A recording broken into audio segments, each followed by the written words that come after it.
জম্মু কাশ্মীৰৰ যি ঘটনা সংঘটিত হ'ল পেহেলগামত, তাত আচলতে নিৰীহ 28 গৰাকী ব্যক্তিক ধৰ্মৰ নামত সন্ত্ৰাসবাদীয়ে হত্যা কৰিলে।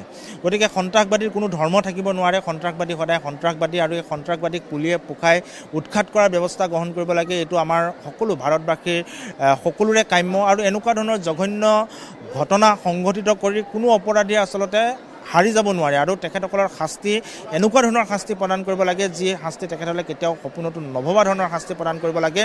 আৰু যি ধৰণৰ কাৰ্যক্ৰম হৈছে পাকিস্তানৰ পৰা, যি ধৰণৰ সন্ত্ৰাসবাদী কাৰ্যকলাপ কাশ্মীৰৰ ওপৰত প্ৰয়োগ কৰি আহিছে, কাশ্মীৰ দখলৰ কাৰণে চেষ্টা কৰি আহিছে, বিভিন্ন ধৰণৰ সন্ত্ৰাসবাদী কাৰ্যকলাপ আজি বুলি নহয় প্ৰতিটো সময়তে চেষ্টা কৰি আহিছে, কথা বতৰাবিলাক ব্যৰ্থ কৰিব লাগে।